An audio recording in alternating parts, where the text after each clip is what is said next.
ಎಲ್ಲರಿಗೂ ನಮಸ್ಕಾರ. ಅಣತೆ ಕಿಚನಿಂದ ಈ ದಿನ ನಾನು ಹುರುಳಿಕಾಳಿನ ಕಟ್ ಸಾಂಬಾರನ್ನ ಮಾಡ್ತಾ ಇದ್ದೀನಿ ಫ್ರೆಂಡ್ಸ್. ಬನ್ನಿ ಮಾಡೋದು ನೋಡೋಣ. ಅದಕ್ಕೂ ಮುಂಚೆ ಯಾರ್ಯಾರು ಈ ನನ್ನ ಚಾನಲ್ನ ನೋಡ್ತಾ ಇದ್ದೀರೋ ಪ್ಲೀಸ್ ಸಬ್ಸ್ಕ್ರೈಬ್ ಮಾಡ್ಕೊಳ್ಳಿ, ಶೇರ್ ಮಾಡಿ, ಲೈಕ್ ಮಾಡಿ ಫ್ರೆಂಡ್ಸ್. ನಾನಿವಾಗ 1 kg ಹುರುಳಿಕಾಳನ್ನು ತಗೊಂಡು ಚೆನ್ನಾಗಿ ಬೇಯಿಸಿ ಅದರ ರಸವನ್ನು ತೆಗೆದಿಟ್ಕೊಂಡಿದ್ದೀನಿ. ಇವಾಗ ಆ ರಸಕ್ಕೆ ಒಂದೊಂದೇ ಆದಂತಹ ಇಂಗ್ರೀಡಿಯೆಂಟ್ಸ್ಗಳನ್ನ ಹಾಕ್ಕೊಂಡು ಸಾಂಬಾರು ಮಾಡೋಣ ಬನ್ನಿ.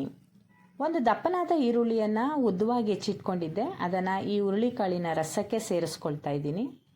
ಮತ್ತು ಸ್ವಲ್ಪ ಕರಿಬೇವಿನ ಸೊಪ್ಪನ್ನು ಇದಕ್ಕೆ ಸೇರಿಸ್ಕೊಳ್ತೀನಿ.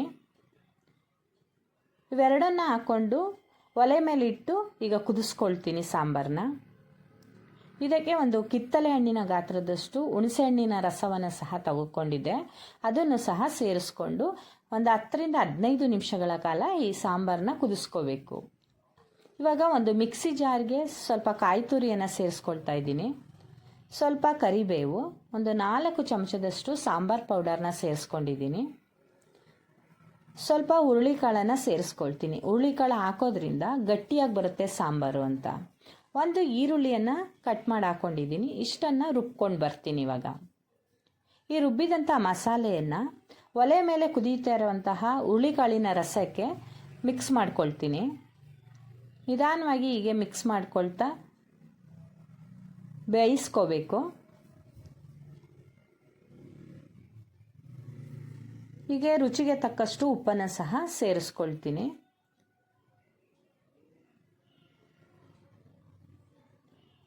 ಸ್ವಲ್ಪ ಬೆಲ್ಲವನ್ನು ಸೇರಿಸ್ಕೊಂಡಿದ್ದೀನಿ. ಬೆಲ್ಲ ಹಾಕೋದ್ರಿಂದ ರುಚಿ ಚೆನ್ನಾಗಿರುತ್ತೆ ಅನ್ನೋದಕ್ಕೋಸ್ಕರ ಈ ಬೆಲ್ಲವನ್ನು ಸೇರಿಸ್ಕೊಂಡಿದ್ದೀನಿ. ಈಗ ಇದು ಕುದೀತಾ ಇರಲಿ. ಈಗ ನಾವು ಒಂದು ಒಗ್ಗರಣೆಯನ್ನು ಮಾಡ್ಕೊಳ್ಳೋಣ. ಒಂದು ಬಾಣಲಿಯನ್ನು ಒಲೆಯ ಮೇಲೆ ಇಟ್ಟು ಇದಕ್ಕೆ ಒಂದು ಸೌಟ್ನಷ್ಟು ಎಣ್ಣೆಯನ್ನು ಹಾಕ್ಕೊಂಡಿದ್ದೀನಿ.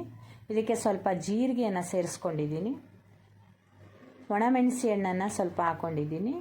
ಕರಿಬೇವು ಸ್ವಲ್ಪ, ಹಾಗೆ 1 ಗೆಡ್ಡೆಯಷ್ಟು ಬೆಳ್ಳುಳ್ಳಿಯನ್ನು ಚಿಕ್ಕದಾಗಿ ಕಟ್ ಮಾಡ್ಕೊಂಡಿದ್ದೆ, ಅದನ್ನು ಸೇರಿಸ್ಕೊಂಡು ಫ್ರೈ ಮಾಡ್ಕೊಳ್ತಾ ಇದ್ದೀನಿ.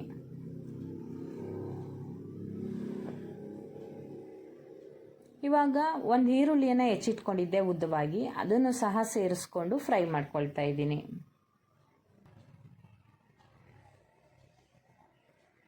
ಹೀಗೆ ಫ್ರೈ ಮಾಡ್ಕೊಂಡಿದ್ದನ್ನು ಈಗ ಕುದಿಯುತ್ತಿರುವಂತಹ ಹುರುಳಿಕಾಳಿನ ರಸಕ್ಕೆ ಸೇರಿಸ್ಕೊಳ್ತೀನಿ.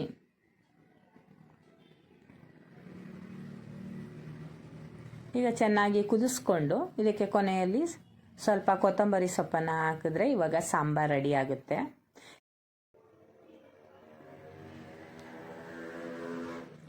ಈಗ ಒಲೆಯ ಮೇಲೆ ಒಂದು ಬಾಣಲಿಯನ್ನಿಟ್ಟು ಅದಕ್ಕೆ ಸ್ವಲ್ಪ ಎಣ್ಣೆಯನ್ನು ಸೇರಿಸ್ಕೊಂಡು, ಎಣ್ಣೆ ಕಾದ್ಮೇಲೆ ಸ್ವಲ್ಪ ಜೀರಿಗೆಯನ್ನು ಸೇರಿಸ್ಕೊಂಡಿದ್ದೀನಿ. ಇದಕ್ಕೆ ಕರಿಬೇವು ಮತ್ತು ಹಸಿಮೆಣಸಿಕಾಯಿಗಳನ್ನ ಸೇರಿಸ್ಕೊಳ್ತೀನಿ.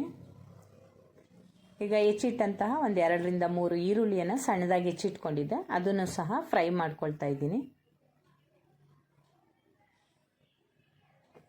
ಇದು ಚೆನ್ನಾಗಿ ಫ್ರೈ ಆದಮೇಲೆ ಇದಕ್ಕೆ ಒಂಚೂರು ಇಂಗನ್ನು ಸೇರಿಸ್ಕೊಂಡಿದ್ದೀನಿ. ಹಾಕ್ಕೊಂಡು ಫ್ರೈ ಮಾಡಿಕೊಂಡು ಇದಕ್ಕೆ ಬೇಯಿಸಿಟ್ಟಂತಹ ಹುರುಳಿಕಾಳನ್ನು ಸೇರಿಸ್ಕೊಳ್ತೀನಿ.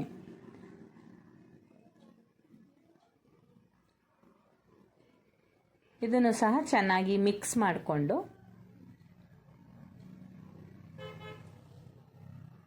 ಇದಕ್ಕೆ ಸ್ವಲ್ಪ ಕೊತ್ತಂಬರಿ ಸೊಪ್ಪನ್ನು ಸೇರಿಸ್ಕೊಳ್ತೀನಿ. ಇವಾಗ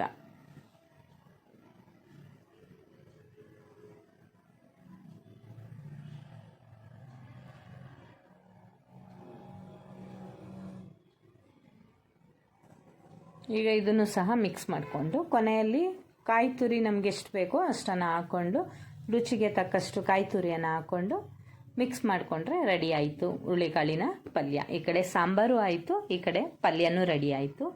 ಇದು ಸಾಂಬಾರು ಮತ್ತು ಪಲ್ಯ ನಿಮ್ಗೆ ಇಷ್ಟ ಆದರೆ ಲೈಕ್ ಮಾಡಿ, ಶೇರ್ ಮಾಡಿ, ಸಬ್ಸ್ಕ್ರೈಬ್ ಮಾಡ್ಕೊಳ್ಳಿ. Thank you friends.